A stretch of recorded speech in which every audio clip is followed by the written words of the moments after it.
A very short introduction from Karen Nelsonville. Ladies and gentlemen, she's all the way coming from Australia. That's the grass that Tom already cuts away from my feet. Thank you very much for that. Now, she's actually the reason why we are doing this event a little bit later this year. I think she's flying to Poland, to Warsaw this evening, Belgium tomorrow, and then we meet again in Lisbon on Friday. In the warmth. Yes, and the reason why she's traveling through Europe, because there are so many countries interested in the fantastic job you did and the great study you did, which you're going to share with us. Thank you for that. Thank you. Okay, I'm going to speed up. Super excited to be here. I'm here for a whole 8 hours, so my experience will be very limited of the most beautiful city in the world, but I will come back. Quite quickly, so I'm still a professor at the University of Adelaide. I trained in the Ehrenberg Bass for 12 years and did my PhD there.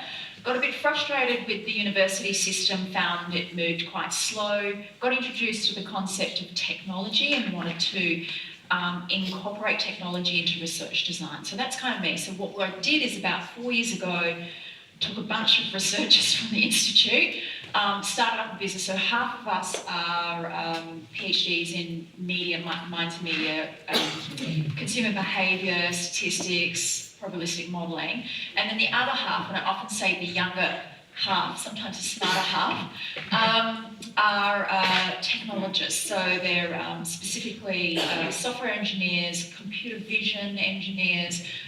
Facebook just stole one of my staff and I'm really cross. He's moving to San Fran.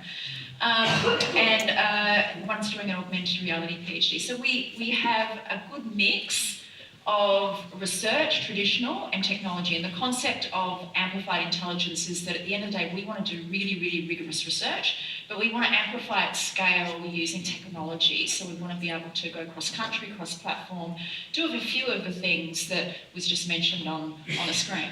Now, we've all worked with big clients, so I'm going to save you the time. This one's interesting because having been an academic, you know, I've definitely lectured at some of the best universities, but what I love about the work that we're doing is being able to get it out into the marketplace, into the real world.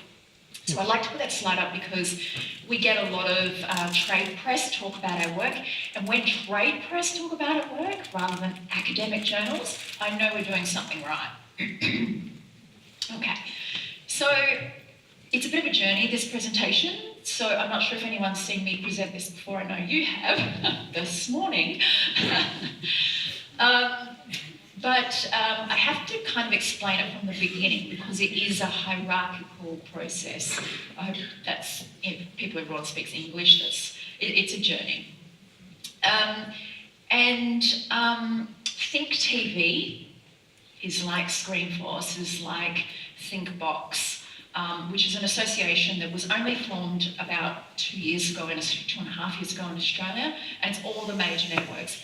And essentially, you know, I've had a profile in media research for a while in Australia, and they approached me and said, look, we're quite frustrated because, as most TV networks are, you know, the pendulum in terms of advertising dollars is swinging to the digital side. And they said, what are we doing wrong? Well, how can we tell the world, or at least the Australian world, that advertising is not dead and advertising is still magical, and you know, what are the benefits, etc. And I said, okay, we're going to set up an experiment, but if we're going to look at why TV works or not works, and I didn't go into it bias, we need to make sure that it's completely independent. So the rules were, and I get this question a lot, particularly from those, let's just talk about the competitors who think that this is all set up because the television institutions funded this. But you know, I am actually a real tenured professor, so to do anything without rigour or with lack of independence would go against my other job.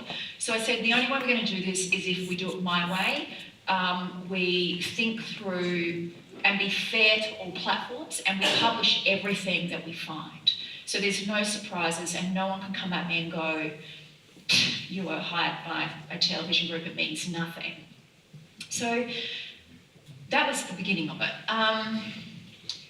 So I sort of said to them, okay, we need to understand what makes advertising work, right? Let's have a look and test those attributes in those platforms. So just kind of cutting back to Brand Growth 101, advertising needs to cut through and be remembered at the time of purchase to be effective. I mean, it's pretty simple. So good media support these two very simple but critical things. So again, I don't feel you need a PhD to know that essentially if you can't see an ad, it's not going to have an impact at the time of purchase.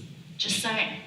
I only did 10 years of university to work that out. 10 years! So essentially we said, all right, well, let's consider how cut through each of the platforms are, and let's then consider, in essence, how much they spur memory, or how memorable, essentially, the advertising is that's played on those platforms.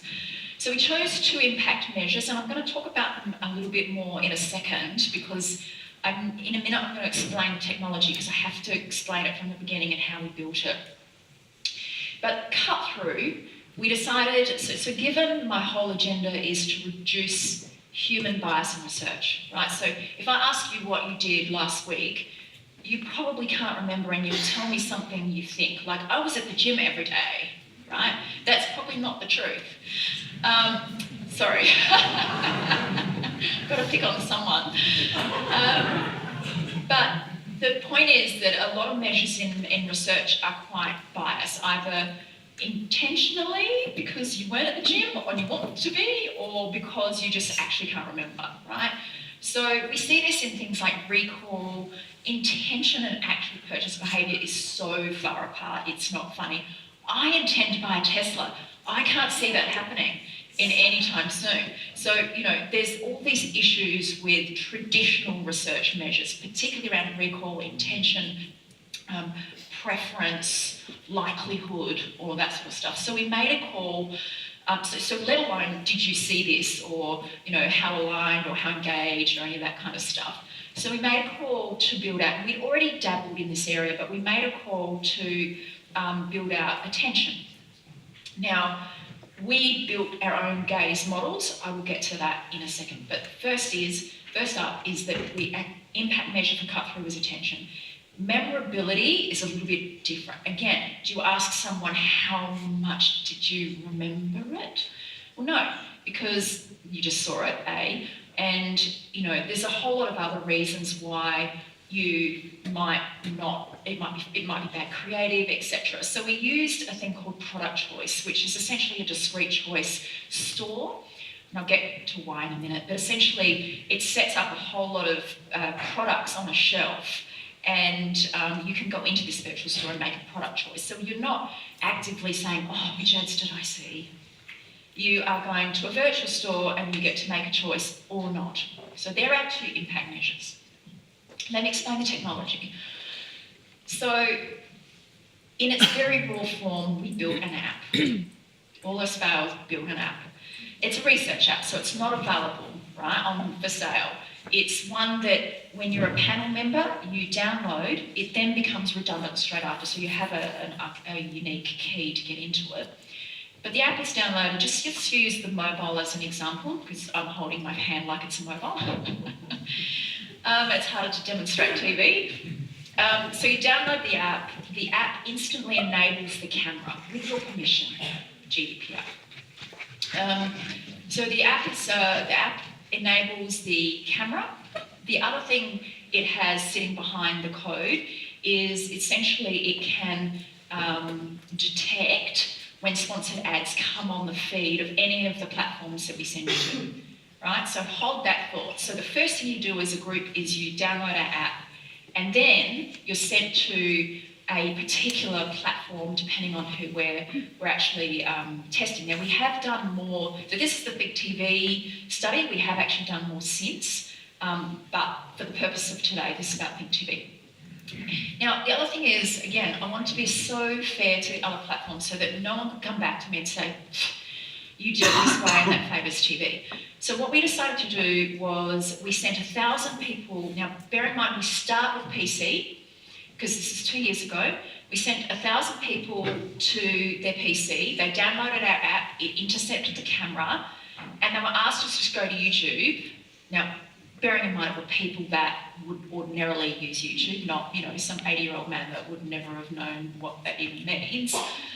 But what we did in addition to that is we every time a sponsored ad appeared on the screen, it would download it into the creative bucket, right?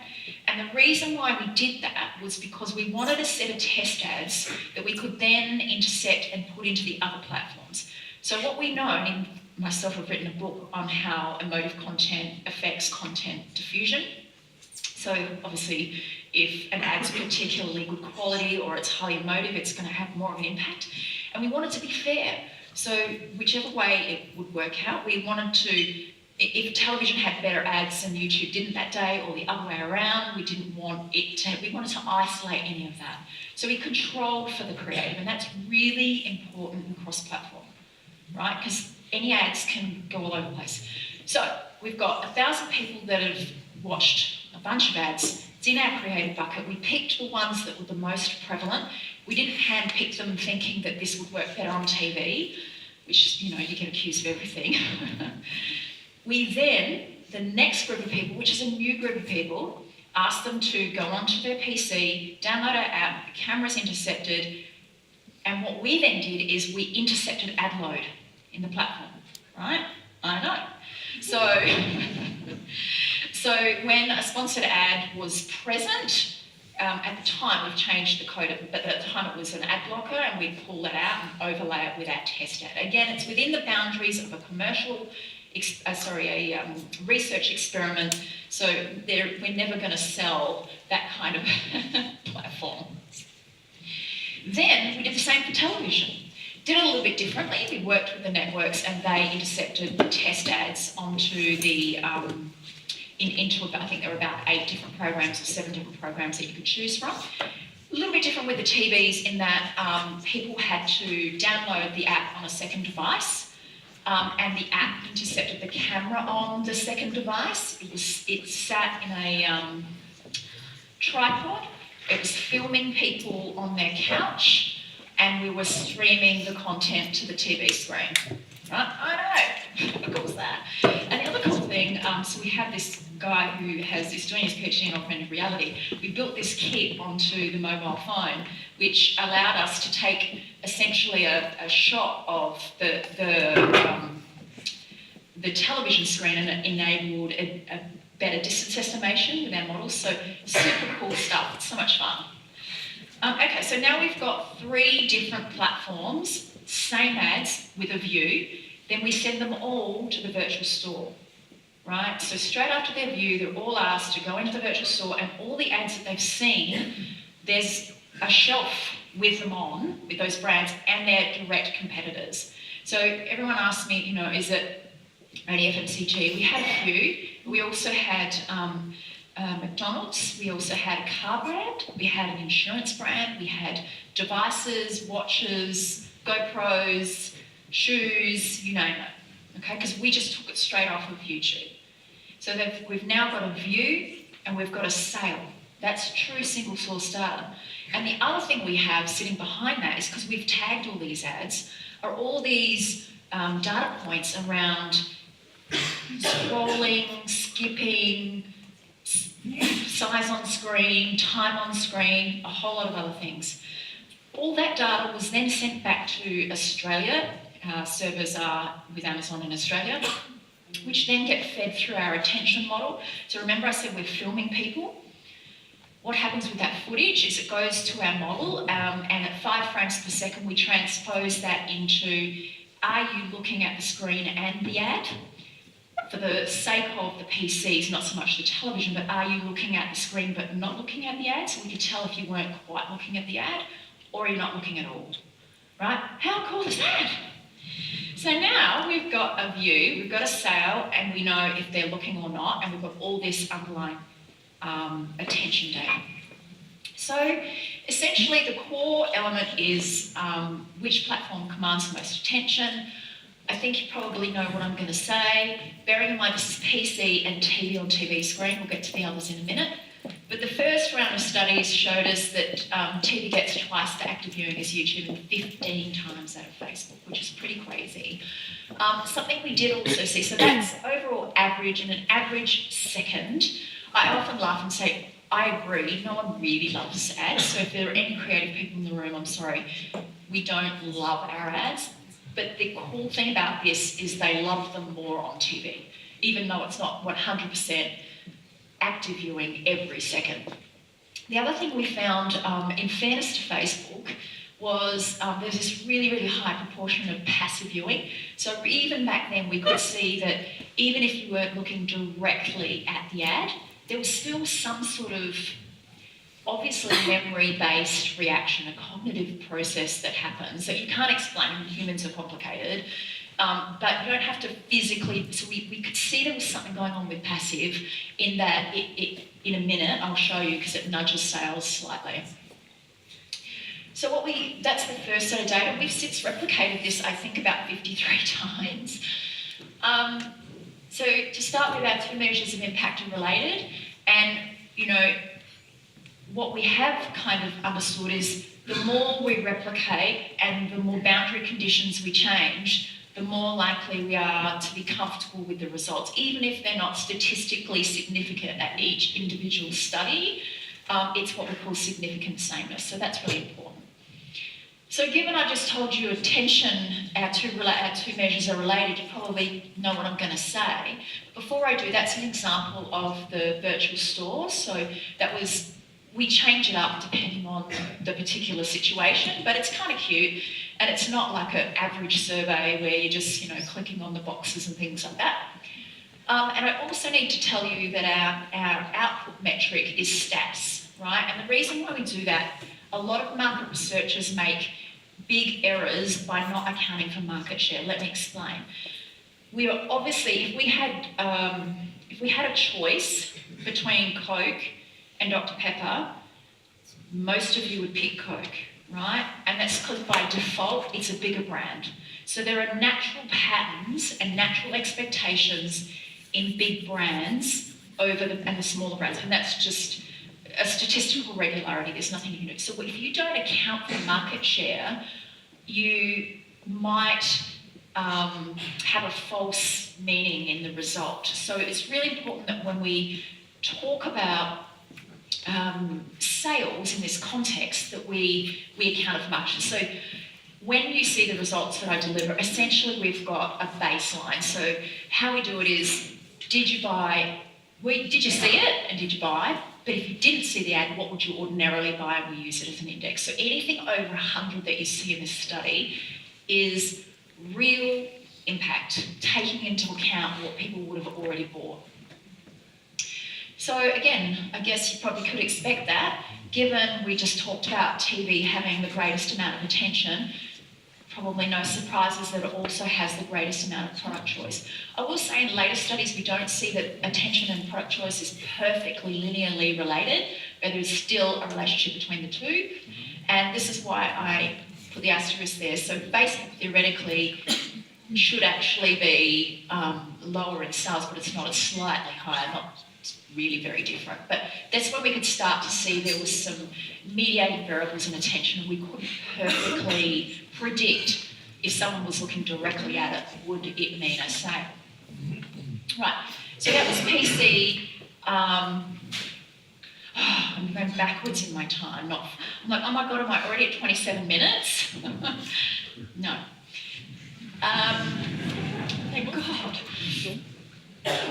So what I try and do is be fair. I've said this all along. So if someone stands up in the audience and says, yeah, but what about this?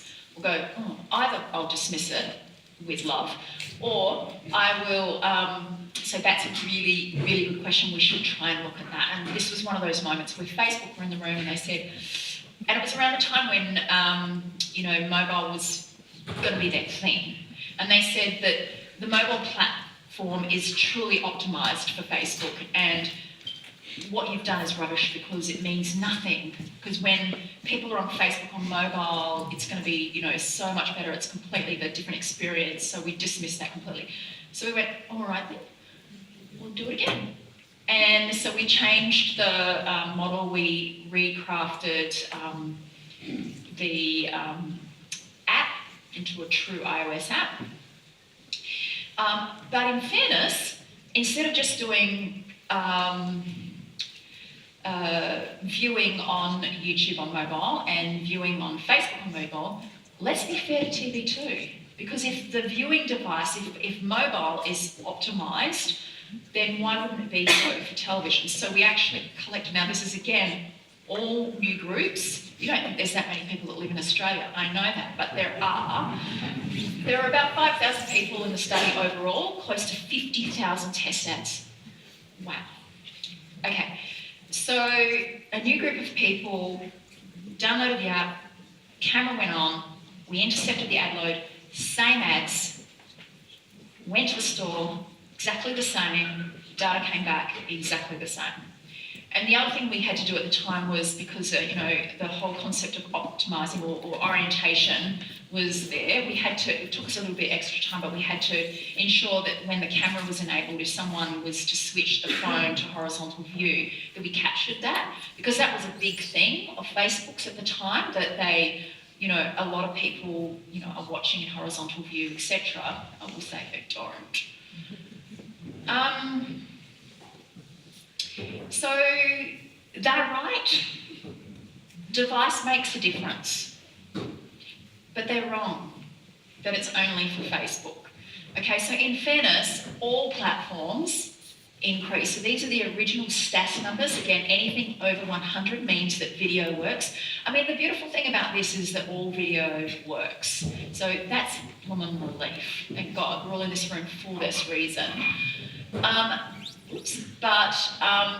Again, I don't know that it was expected that the device does actually help all platforms and relative to what you would expect given their original scores. So without a doubt, the digital assets on mobile will be playing, and perhaps do now, but will play a massive role in the future for TV advertising. So the lowest stats still outperforms the best. So the lowest, TV's lowest stats device, which is obviously the television screen, still outperforms the best ones on the mobile devices. And what does that mean for attention? Well, it's much the same in that, yes, more attention's paid on a mobile device, but it's relative to the platform. Now, and that's because we think that obviously mobile devices are quite a lean-in experience, whereas, your TV screen, which, you have family time, etc., but it's slightly leaned out. So, okay, my sales job's done. Not that I ever want to be in that position, but with due respect, I didn't really ever mind who won and who lost, and I hate that whole, this one's better than this one and this one's better than that. That's just not my thing. What is my thing is understanding why. Why is one performing better than the other? That's all I really care about. And so we started to go, okay, well, what have we collected and what can we start to have a look at? So all good Australians work for News Corp in their 20s. And when I worked for News Corp, we used to charge more if there were fewer ads on the page, right? Just anyone who's my age, take it back to print. So we had this data. Now, coverage is the proportion of the screen that the ad covers, right? So thinking about clutter, we were able to understand how big the ad was on screen, because we've got all of that data. We understand the screen size on all of the devices, including television, including PCs, including mobiles. So the question was, how does coverage, which I consider an artefact of clutter, and there's plenty of literature that shows that clutter has a negative effect in the old days on recall. Now you don't have to do that. The short answer is, firstly, coverage varies a lot by both device and media type. So look what happens when, so PC on average, Facebook only covers 10% of the screen at best. That's an average. And YouTube, it's 30, so it's more on YouTube in terms of the size of the screen that it's covering. When you jump to mobile, YouTube already had good coverage, but Facebook improved theirs by the nature of the fact that it,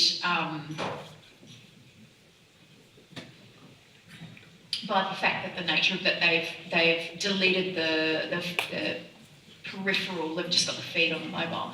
But look what happens to television, it's 100% coverage all the time. Oh, yeah, so this is where we found there were, in fairness to YouTube, there were a lot more that viewed horizontally, and that makes sense because you want to essentially go to the content that you've signed up for. But with Facebook, there were very negligible, I think it was 0.001% of all of the views that went, oh, that's an ad, I'll watch it horizontally. Whereas with television, it's the opposite. You're watching your MasterChef or whatever show, reality show, and then the ads, you don't sort of switch it in and out during the ad breaks. Oh, that's the same thing. So again, what we found is that coverage does matter to attention to sales. So we thought, all right, we're onto something here. And then we went, okay, I've got some news I can't wait to tell you too. We went, all right then. So that was 2 years ago. So at the time, the viewability standard was hot on the press, right? It was everywhere. You know, you've got Unilever or you've got P&G or you've got Mars complaining, why should we pay for less than 100% pixels? And you've got the media owners going, well, we need to be able to commercialise some product, and there was ad fraud and slow load. And so the MRC, which you would know as the Media Ratings Council America, and they're mandated by the Senate, they stepped in and said, enough fighting. We're going to do a viewability standard so that for advertisers, they'll only have to pay for an impression if it's 50% pixels on screen and 2 seconds of time, right?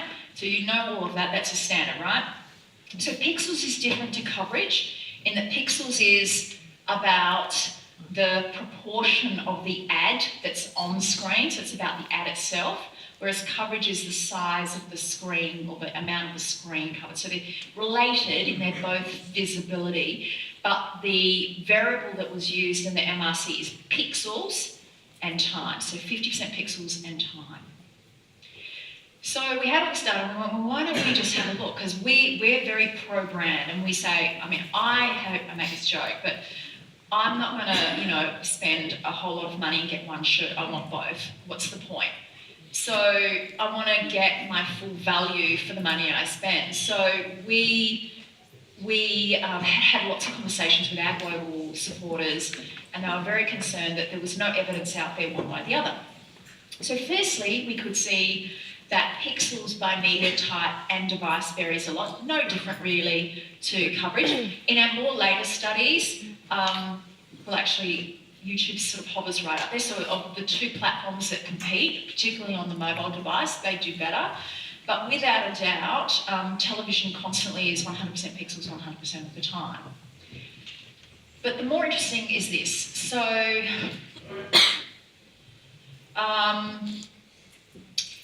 what we wanted to have a look at was, as all the ads, at 50% and 2 seconds of time, does it have an impact at all?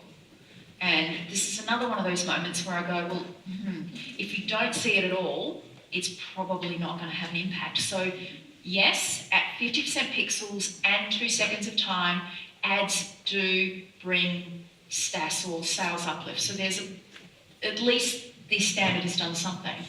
But what happens after that is what is more interesting to us. So it's the material uplift. The more the ad is on screen, surprise, surprise, the more it's going to have an impact. And we also replicated that on the mobile group. So the numbers look differently, but the patterns are the same. So that's really important. But I will give you some news in a second. And the other thing we can see is that as pixels get to 100%, it's coverage that kicks in. So the current viewability standard doesn't account for coverage. but we can see that that actually makes a difference too. So you can see here, that's 100% pixels, but it's not 100% coverage. So it's this whole concept of viewability visibility, I should say, which is really important. Right, so we've been on this journey for nearly 2 years. I think the first paper was published about 1.5 years ago, saying we can see there's an upside in performance. We've had interviews with Bob Lodish and George Ivey from MRC about our work. Guess what? Are you ready? So go and have a look at Ad Age. So as of last night, I'm pretty tired today, just saying. As of last night, about midnight, the MRC released a statement saying that by 2021, the performance standard will be 100% pixels and 2 seconds of time. Thank you very much.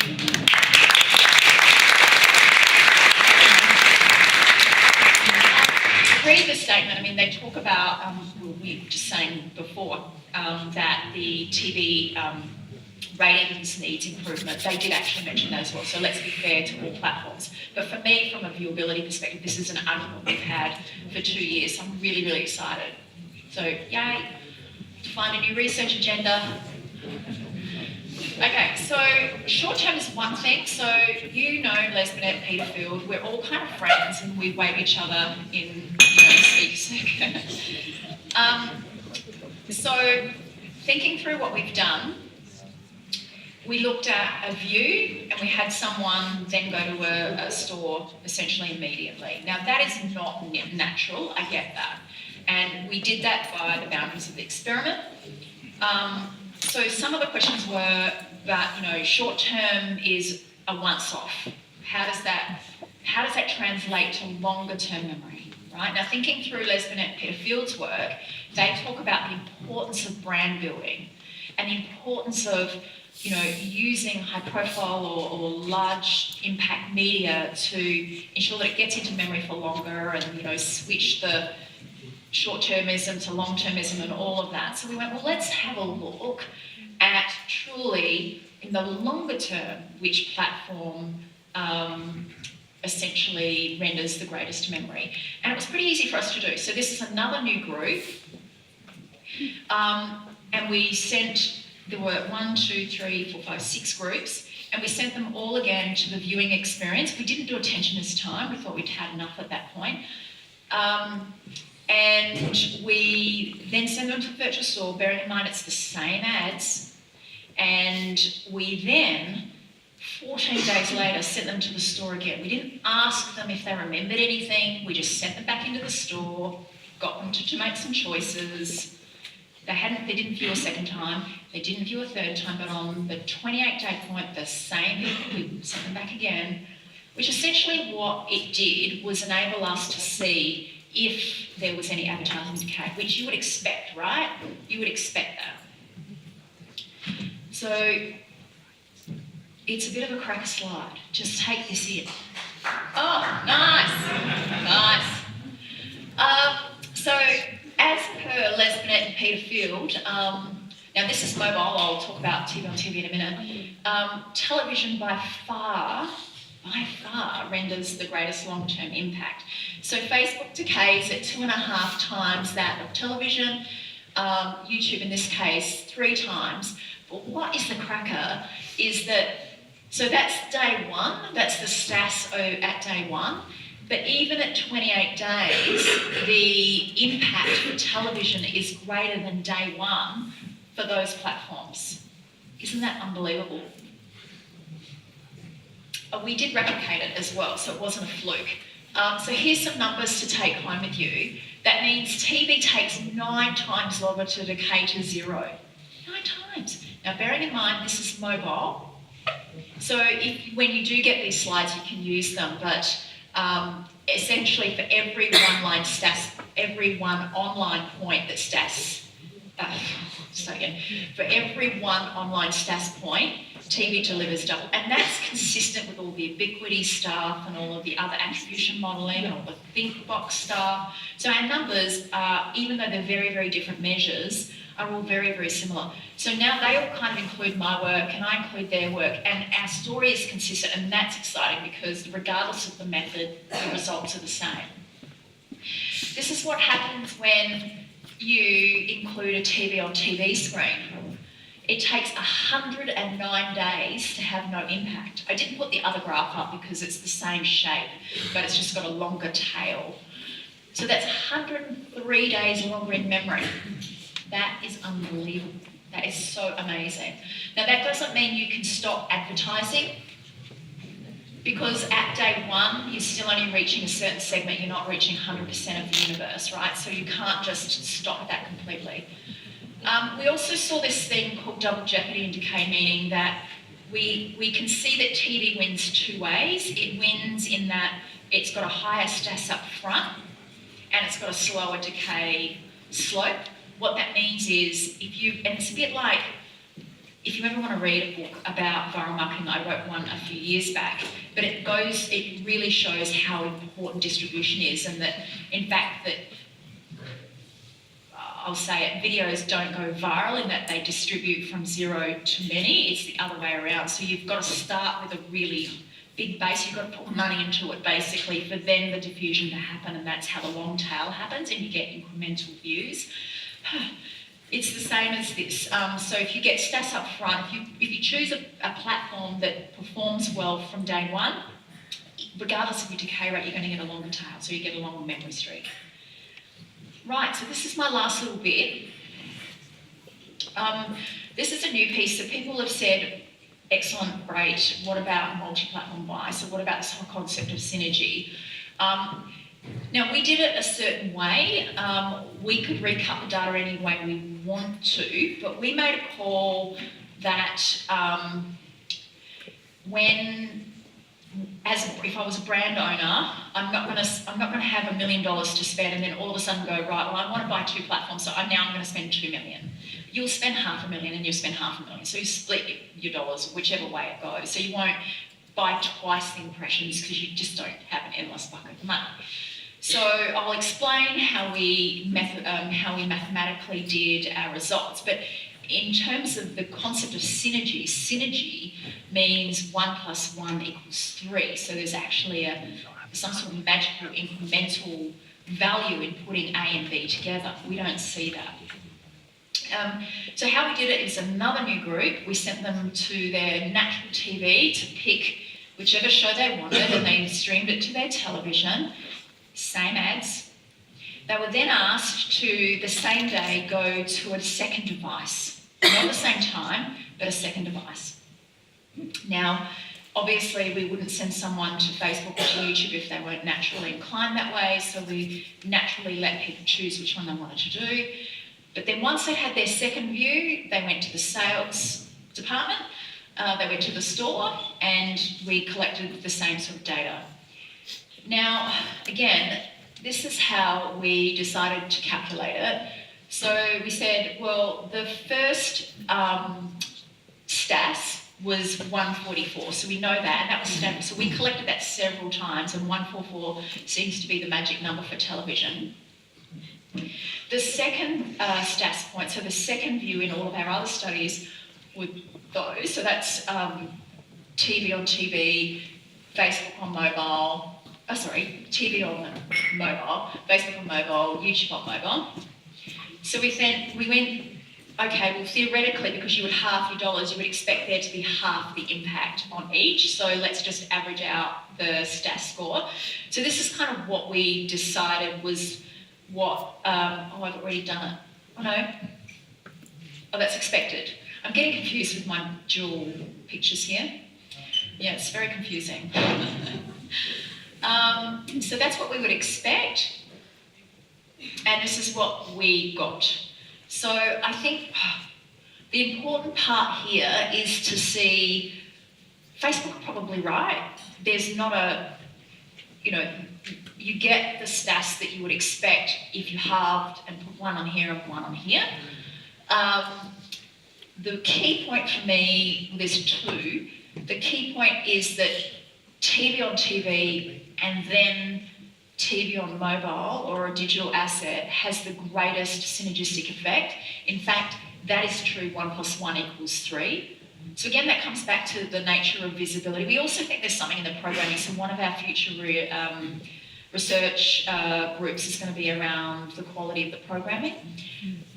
YouTube, not so great, but you know, it really is, it performs with what you would expect with the first one. But the point here is the combination of the two TV assets essentially is the best.